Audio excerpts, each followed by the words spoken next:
Well, I'm really thrilled to be here with you all as we celebrate the last and most important chapter of Jesus' life, his resurrection from the dead.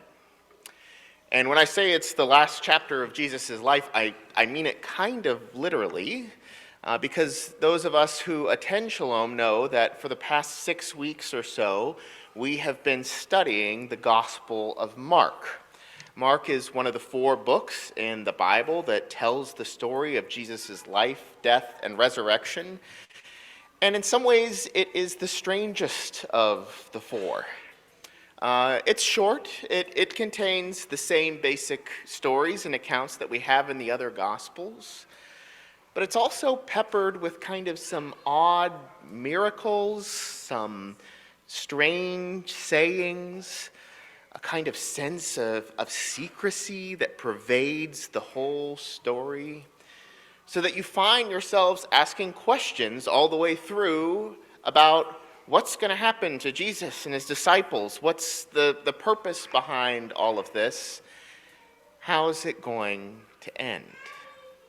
And so I'm relieved that finally we have come to Mark chapter 16, where all of the questions can be answered, everything can be tied up and resolved for us, except there's one little problem.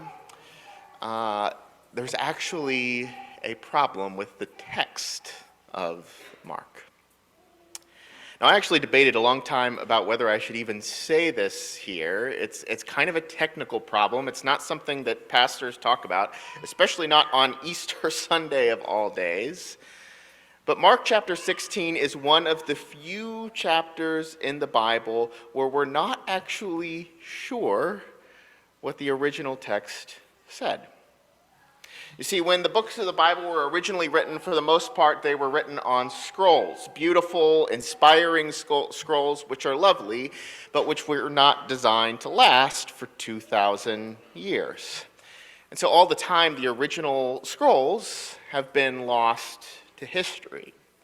But fortunately, copies were made of those scrolls before they were lost, and then copies were made of the copies, and copies were made of the copies of the copies, until by the time you get about 300 or 400 years into Christianity, there are hundreds, if not thousands, of copies of the Gospel of Mark floating around in the Roman Empire. And actually, a few of those, a handful of those, have survived from that time period all the way till the present. Now, for the most part, when we look at different copies, whether they're from Syria or France or Egypt, they line up almost word for word. And so we can be confident that even though we don't have the original scrolls, we know what they said. Mark 16 is one of the few places in the Bible where that's not quite true. It agrees all the way up through Mark 16, verse 8. All of the copies say the same thing. But then after verse 8, that's where things start to get a little bit funny. And your Bibles probably actually reflect that. The Pew Bible, for example, I know that when you get to Mark 16:8, first there's a little heading that says the shorter ending of Mark. And that's because some of the copies that we have in some parts of the Roman world have just 2 more verses after Mark chapter 8 and wrap it up, and that's it. Then there's nothing else. And then under that, you might have something that says the longer ending of Mark. And that's because there are other copies that don't have that little shorter ending part. They have the longer ending instead, and it's not there. And then there are still other copies that just end at verse 8, and that's all. This is a really weird thing. It's not really true. It's not a problem that we have in the other Gospels. And so what does it mean? Well, I'm among those who thinks that it is likely that a very early copy, or maybe even the original manuscript itself, a part of it was damaged or lost, and so we don't have the complete story. And different copyists were doing their best to try to fill in the gaps, to try to wrap the story up and figure out what it said. Which is why I only had Craig read to verse 7 when he read the passages this morning, because we know with certainty that that's what the original part of Mark said, but that's not necessarily the end. And that's frustrating. It's so frustrating because I want to know how it all wraps up. I want to see it all tied together. I mean, the good news is in there. We get the empty tomb. We get the announcement that Jesus is alive. But we don't actually get to see Jesus in the end of Mark. We don't know what he says, how he resolves these issues. And we also don't get to see the disciples redeemed. Because you might recall from the material that Wilma read for us just a few minutes ago, that the very last interaction that Jesus had with the disciples was a pretty pathetic one. I mean, they messed up on multiple levels. There's really no way to describe it other than as ultimate failure. And so think, first of all, when they're having the Last Supper together, which of course the disciples didn't realize was the Last Supper, Jesus says that one of his 12 closest followers was going to betray him. And they all respond, "What? No way. That couldn't happen. Not me, not any of us." But in fact, a few verses later, Judas Iscariot, one of his followers, does just that. And then as we go a bit further in the story, they go to the Mount of Olives, and Jesus tells them that they were all going to abandon him in his moment of need, that they would scatter. And once again, they deny it. They say, "There's no way that we're going to leave you, Jesus." Peter in particular says, "Even if I have to die with you, I will stay by your side." But sure enough, when the guards come and Jesus tells his disciples not to use force against them, they run away. Every last one of them. And then, as if that's not enough, Jesus knew that there was going to be a betrayer. He knew that they were going to abandon him, but he takes them to the garden and asks that they can at least pray with him, right? Like, this is the most difficult thing that he was ever going to go through, and he wanted his disciples to pray with him as he prepared for it. And they couldn't even do that. While Peter, James, and John came to the Garden of Gethsemane and waited on Jesus, they fell asleep over and over again. And Jesus isn't mean about it. He's frustrated that his closest friends couldn't help him. He knows that they had good intentions, though, and he makes this stinging comment that the spirit is willing, but the flesh is weak. The disciples were too weak to be the kind of people that Jesus needed them to be. They didn't have the courage. They didn't have the strength. They failed. And that stings. Leaves us wondering, would there ever be redemption for the disciples? Now, fortunately, although we may not have the ending in the Gospel of Mark, we do have a very strong manuscript tradition from the other Gospels. And we know, in fact, that Jesus does reconcile with the disciples. We know, for example, that Jesus appears to all of them in Matthew, Luke, and John. In the Gospel of John, in particular, Jesus meets with Peter and has a one-on-one conversation in which he is healing Peter from his own distress of denying Jesus. And we know from the book of Acts that the disciples somehow transformed into these people of incredible courage, that they were bold from that point forward in going out and speaking about Jesus, being willing to risk their own lives. And in fact, the Christian tradition states that 11 out of the 12 apostles died heroically as martyrs, not backing down from the gospel, reversing the mistakes that they made in Mark chapter 14. But the question is, how? How did they transform from being cowards and failures to witnesses and heroes of the faith. How is that kind of transformation possible? This is an important question not only because it has to do with questions we have in an ancient story, but because it touches on an aspect of the resurrection for us. Because what Christians claim is that when Jesus rose from the dead, it wasn't simply a matter of him escaping from death's grasp. This was an event that just affected him, as amazing as that is in and of itself. But somehow in the resurrection, Jesus was able to break the stranglehold of evil forces. A power of God came through in that moment that can touch any person who receives Jesus as a Savior in their lives. It's a power to do things that we can't do on our own. I know of many people who have lived as living testimonies of this. People who have dealt with various types of addiction. People whose lives were almost ruined. People who were in cycles of family dysfunction from which they thought there was no freedom until they encountered Jesus and they were changed.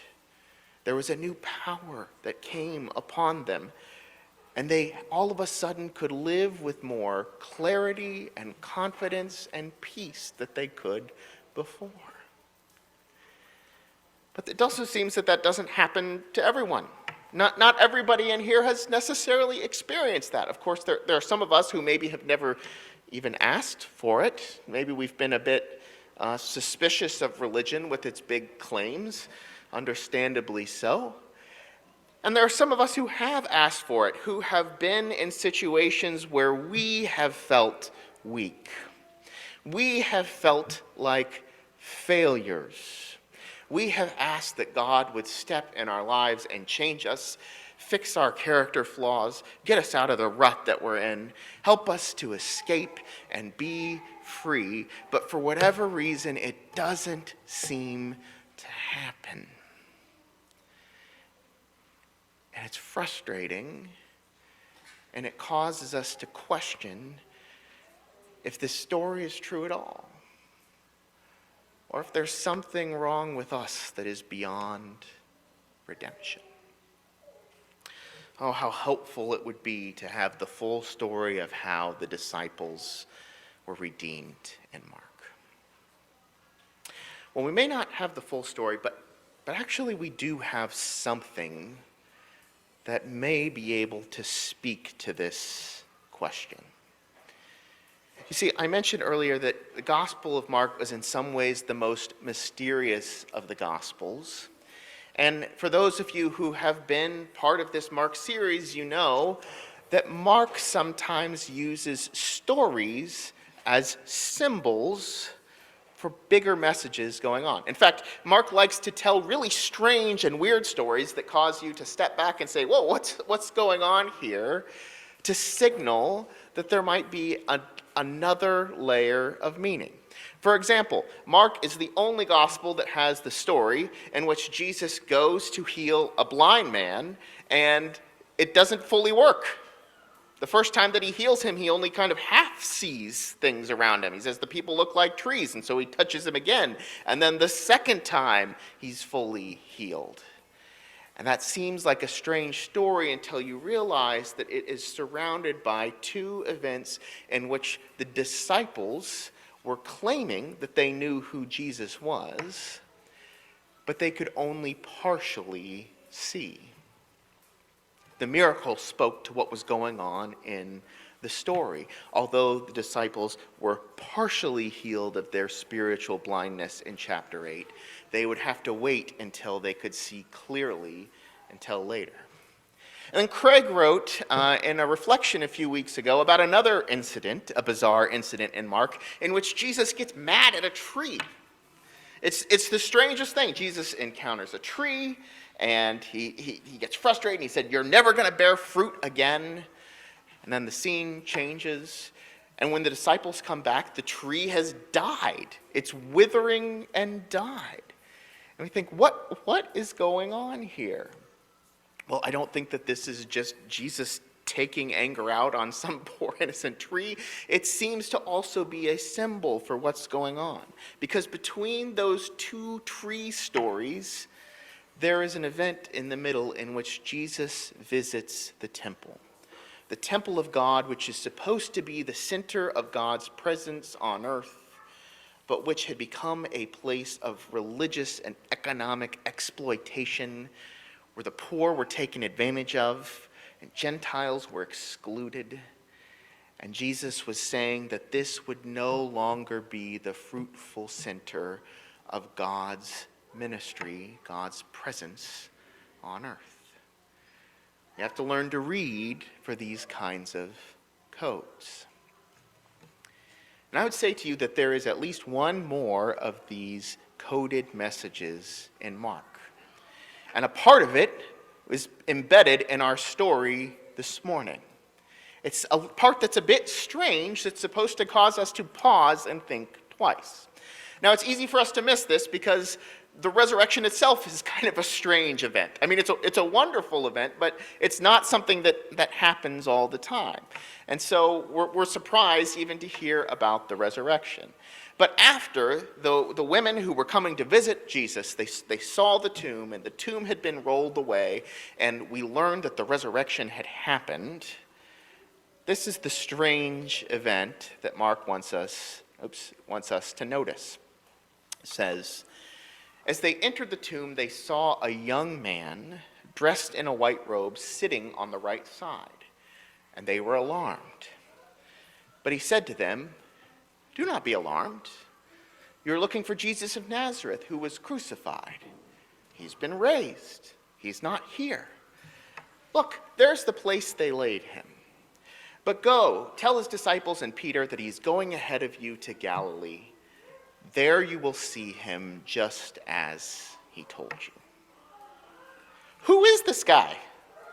There's this young guy who they don't know. It's not apparently one of his normal disciples, just this young guy who all of a sudden has all of this information about Jesus. This is odd. Now you might think, well, it's an angel, right? It's a messenger from God. And this is how this person is described in other Gospels, like in Matthew. Matthew says that this individual was an angel from God. Maybe he was. But Mark very specifically does not describe him as an angel. He describes him instead as a young man. There is a specific term in Greek for an angel. It's angelos. It's the term that Matthew uses to describe this person. It's a term that Mark uses at several other points in his gospel. But instead of using that, or even some other term for human or messenger, he used a very weirdly specific term for a young man, a neoniskos. You say, this is a word that I'm not even that familiar with. It's a rare word in the Bible. You say, well, why does that matter? What does it mean? Well, it matters because this word does not appear anywhere else in the entire Gospel of Mark except in one other place, and what is notoriously the weirdest story of all in the Gospel of Mark, and which comes right at the end of the passage that Wilma read for us in the last 2 verses that she left for me. You might recall that just before this happened, we're told that all of the disciples deserted Jesus and fled. So he's been left, he's been arrested, all the disciples had left him. And then we have this. A certain young man was following him, wearing nothing but a linen cloth. They caught hold of him, but he left the linen cloth and ran off naked. Okay. So first of all, that doesn't seem to be particularly necessary. Like we already know that everybody deserted him, so it's weird that they would go into it further to say that a specific person deserted him. But if they were going to do it, why do they not name who this person was? He's just described as a young man. Now, of course, there's some popular theories out there that, well, maybe this is John Mark, the writer of the gospel, who's kind of putting his own story in there. That's a popular theory. I don't see any evidence for it, honestly. I think it's just a way to try to make sense of what's a really strange text. I think a more convincing explanation is that the young man here is meant to serve as bookend clues with the young man in Mark chapter 16. Because besides being described as a young man, both of these two passages fixate on his clothes. It says in Mark 14:51 that the young man was following him, wearing nothing but a linen cloth, and then even that cloth he runs away from until he's naked. And then in chapter 16, it says, as they entered, they saw a young man dressed in a white robe. Now, that might not mean much to us, but for the early readers of Mark, that would have immediately set off signals about what was going on, because it mimicked the ancient practice of baptism. Christians have been practicing baptism since the very time of Jesus. But over the course of thousands of years, the practice has changed a little bit. We do it a little differently now than we did back then. And back in the early centuries of Christianity, when people were baptized, they got entirely naked. I'm not recommending that we go back to that. I think it's perfectly fine for us. We can get the same effect out of it being clothed. That's fine. But people, they would begin the baptism ceremony. They would answer questions about becoming a follower of Jesus. They would get naked. They would go in the water, and when they came out, they would be clothed with a white robe. And that clothing, that process represented that they died to themselves, that they stripped off everything that they clung to in the old life and took on new life in Jesus. In fact, it's a metaphor that the Bible uses and references at other points. There's this passage in Colossians in which Paul says, "But now you must get rid of all of these things: anger, wrath, malice, slander, and abusive language from your mouth. Do not lie to one another, seeing that you have stripped off the old self with its practices and have clothed yourselves with the new self, which is being renewed in knowledge according to the image of the one who created it." The key to Christian transformation, which is symbolized in baptism, which is symbolized in this clothing, is being willing to die to yourself. Being willing to let the old self go. And that is hard to do. Because many of us, even among those of us who sometimes say these prayers that God, please change me, God, please change my situation, please fix me, at the same time, we hold on to it.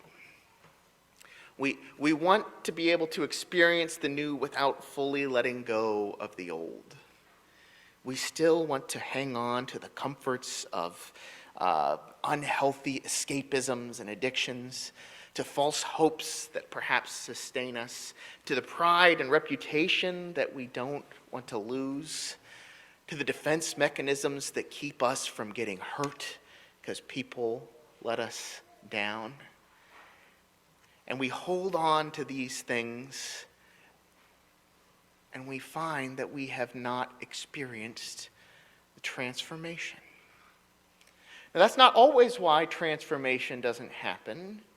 Sometimes it just takes a bit of time for God to change us into the image of Christ. But in many times, as long as we are clinging to the old clothes, we can't experience the resurrection fully. And even though this language of clothing refers to an old practice, it's one that can still have power and relevance for us today. In fact, there was a story that was popular on social media just a few years ago of a man named Jose Antonio, who was a homeless man in Spain. He had actually been an engineer an electrician for several years. Had a successful life, but he kind of fell into a depression. Eventually, through this depression, he lost his job. This caused him to get at odds with his family. He was alienated from his family. He lost his house. And before he knew it, his life was spiraling out of control until he was homeless. Homeless, in fact, for 25 years. And when you have been cycling in despair for that long, it feels like there is no coming back. Maybe other people know how to function in society, but Jose did not believe that he did. But during this time, there was a business, a beauty salon, actually, that offered some support to him. They would let him do some kind of odd jobs so that he could make a little bit of money to get food to stand by. And the owner had a standing offer that he could have a makeover for free. He could get his hair cut, he could get a new change of clothes, and they would take care of it if he would just do it. But he still didn't want to, because that's scary. It is vulnerable to let other people see your weaknesses and touch you, to hope that maybe things could turn around, to let go of what it is that you're familiar with. And so over and over, even though they made this offer to him, he would decline and say, no, thank you. He'd do the odd jobs, but he would just stay homeless. Until one day, finally, the owner of the salon came up to Jose and said, look, Jose, what do you have to lose? You know that there's something better out there. You've had it. You've tasted it. I think today is the day when you need to give it a try. Now is the time for a change. And for whatever reason, he decided to let them do it on that day. This was vulnerable. They gave him a change of clothes. He took off these raggedy clothes that he'd been wearing for weeks on end and threw them away. He sat in the chair as they cut his hair, but the result was transformative. When he finally saw himself in the mirror with a new haircut and new clothes, looking like a whole human being, it changed his life. It changed his life forever. That marked the beginning of his journey out of homelessness. Because when he looked at himself in the mirror, he realized that he was more than just this image of himself that he had conjured up over these years, this image of a pathetic man in raggedy clothes. He realized that he was still a dignified, lovable human being. And he said, after an online magazine interviewed him about his escape from homelessness, I doubt any of these changes would ever have happened if it wasn't for the people like the hair salon owner and the other locals who have assisted me to get back on my feet. It's not just a change in looks. It changed my life. Brothers and sisters, this is what God offers us in the resurrection. We cling to what is comfortable and what is familiar and what feels safe, even when we know that it is destructive, even when we know that it is less than the life that we can have, because we are afraid that we will be disappointed, that we will be shamed, that we will prove to be too weak to live in the way that God wants us to live in the image of Christ. But God tells us that this image that we have developed of ourselves as failures, that's not who we are. That is an identity that we have chosen to wear, that's become stuck to us over time. But if we just hand ourselves over to God's care, we ask God to take our whole lives, we give God our all, then we will discover that we have always been a beautiful child of God, and that we can be clothed with the presence and power of Christ. So perhaps for some of us this Easter, today is a time for a change to lay down the old self and to let the power of the risen Christ touch our lives as well. Amen.